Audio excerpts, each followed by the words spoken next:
Fala comigo, meninada. Como é que vocês estão? Tá todo mundo bem, sadio? Titi aqui espera que vocês estejam bem, em casa, gozando de muita saúde, no conforto e segurança do seu lar, né? Então, enquanto nós não retornamos para a sala de aula, vamos dar prosseguimento ao nosso conteúdo. E nessa aula de hoje, olha o tema aqui, ó, cultura e mídias. Isso aí é parte integrante do volume 2, eu não sei se você recebeu esse material, tá? Se não recebeu, é mais um motivo para você ficar com o olho desse tamanho fazendo as suas anotações, tá? Isso aí faz parte do capítulo 3º, né, do nosso conteúdo, da sequência que a gente está trabalhando. E olha o tema que a gente vai estar comentando com você, já que é cultura e mídias. Nessa aula de hoje a gente vai comentar a constituição da chamada sociedade de massas. Vamos pensar aqui, gente, o que é massa? Quando você está falando de massa, você está se referindo a algo que é uniforme, aquilo que é organicamente igual, uniforme. Vamos imaginar, por exemplo, a massa de bolo.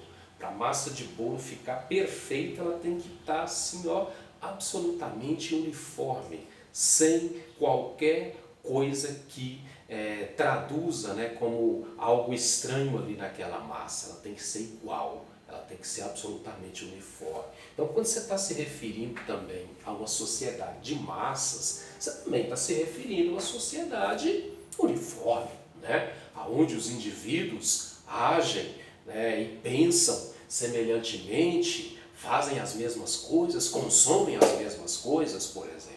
Ok? Pois bem, para a gente entender esse fenômeno, né, de sociedade de massas, e vou só chamar a atenção que esse fenômeno ele está associado aqui, ó, ao século XX. Sociedade de massas é a sociedade que vai sendo constituída no contexto do século XX, porém, o embrião gerador dessa sociedade é o período anterior, né? Lá desde o século XVIII, época em que a Revolução Industrial ela começa a ser, né, intensificada na Europa, esse processo começa a ser formulado. Mas só para a gente entender, a gente diz que a sociedade de massas é a sociedade do consumo, né? É a sociedade cuja característica geral é o consumo em massas, todo mundo consumindo fartamente os mesmos produtos, sejam produtos físicos, por exemplo, como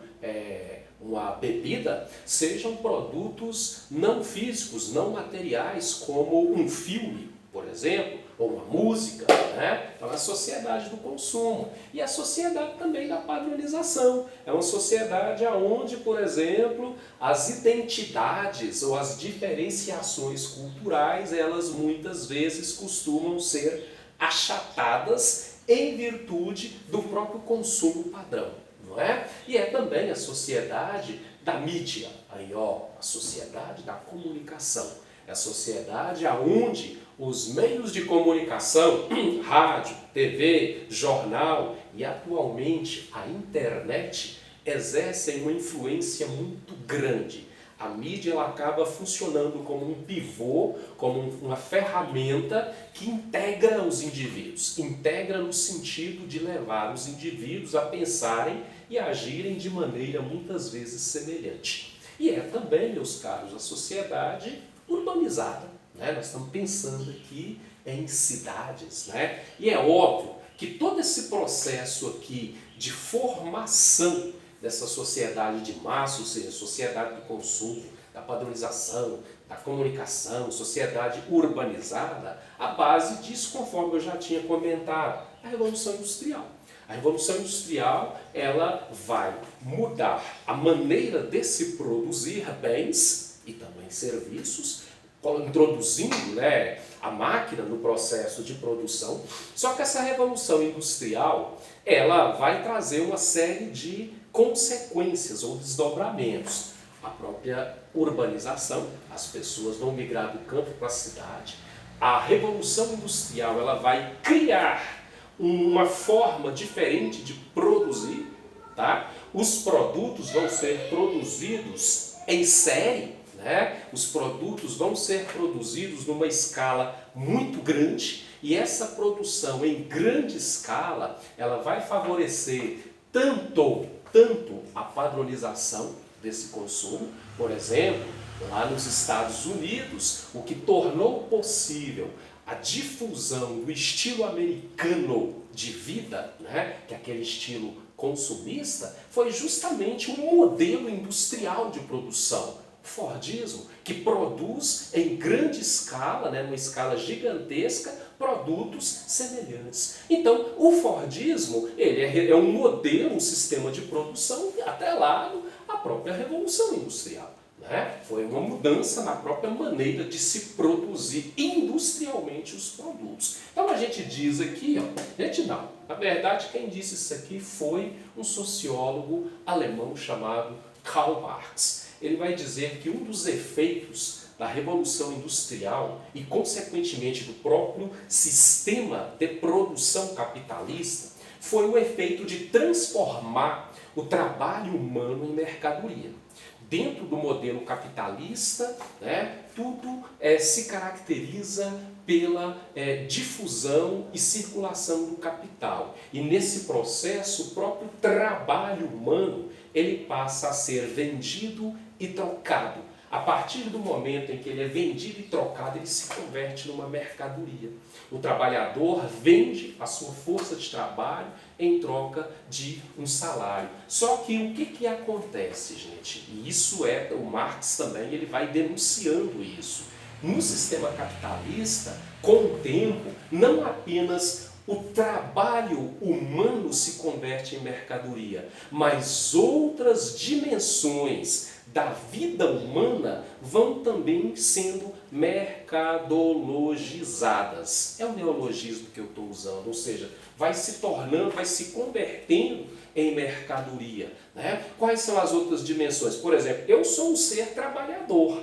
Ok, eu trabalho, eu produzo. Só que não apenas o trabalho é parte integrante da minha existência. Eu também sou um homem religioso, eu gosto do lazer, eu também gosto, por exemplo, de outras atividades, como ouvir música ou fazer músicas. Enfim, a existência humana, ela apresenta uma diversidade de dimensões que não apenas o trabalho. A religião, o lazer, a arte, a própria formação intelectual, são dimensões que fazem parte da existência do ser humano. Pois bem, o capitalismo, na medida em que ele vai avançando, ele vai transformando essas outras dimensões da existência humana também em mercadoria. É o que eu coloquei aqui. Outros aspectos da vida humana vão se tornando mercadorias. Então a própria cultura, meus caros, a própria cultura, o nosso modo de pensar e agir vão também sendo permeados por essa lógica do capitalismo. Então, consequentemente, o capitalismo, presta atenção aqui no raciocínio, ele não é apenas um modo de produção econômica. Ok? O capitalismo ele se converte num modo de organização social. Justamente porque a lógica do capital ela passa a fazer parte de diferentes esferas da conduta humana, do comportamento humano, inclusive dentro da perspectiva da arte do lazer, dentro da perspectiva cultural. Tá? Então, meus caros, o que acontece? Veja bem, é aqui que entra a parte, né, que eu gostaria que vocês prestassem bem atenção. A partir do século XX, o que a gente falou até agora? Que o capitalismo se consolidou e ele deixa de ser apenas um modo de produção e se torna uma forma de organização da sociedade. A nossa sociedade tem uma forma de pensar, de agir, uma cultura capitalista, hábitos capitalistas. Beleza. Só que o que acontece? No século XX, vai se desenvolver os meios de comunicação.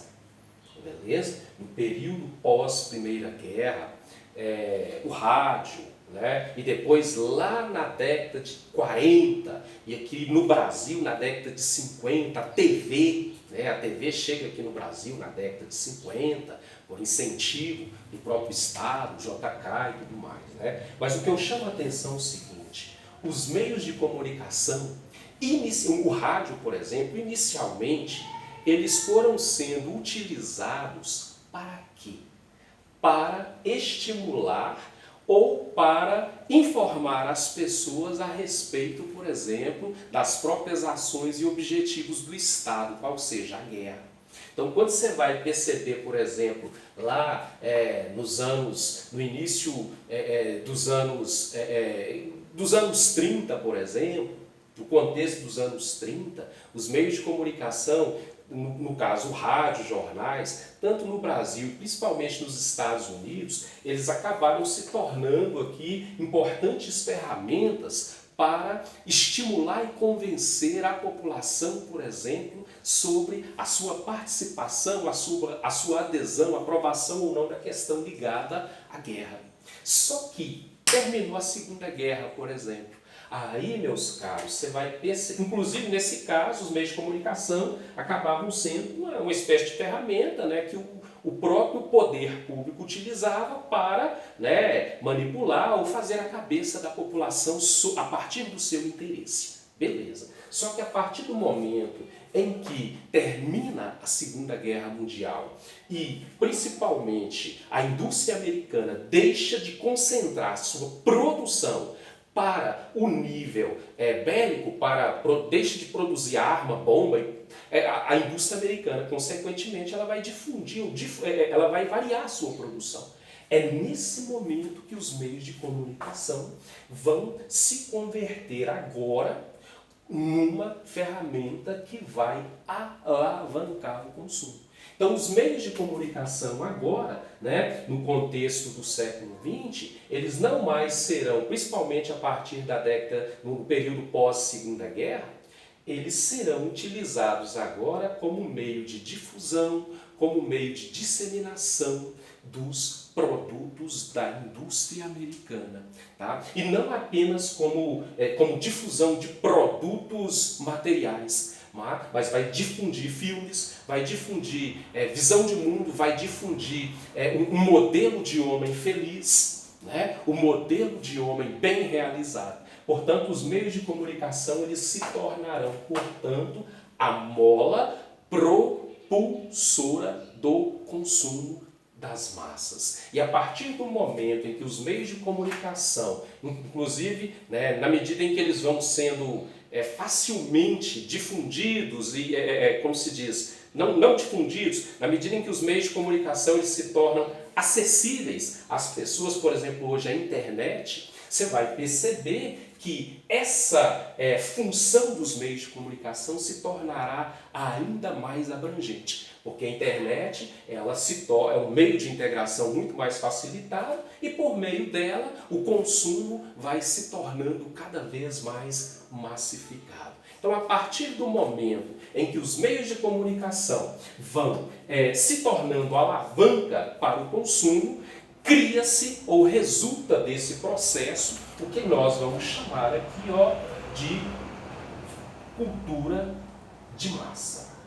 Ok? Então a cultura de massa, presta atenção, a cultura de massa ela é um fenômeno do século XX e resultante, tá, principalmente do poder e da influência dos meios de comunicação no comportamento, na conduta dos indivíduos. Na próxima aula nós vamos falar justamente sobre essa cultura de massa, também conhecida por indústria cultural. Beijão para vocês, até a próxima.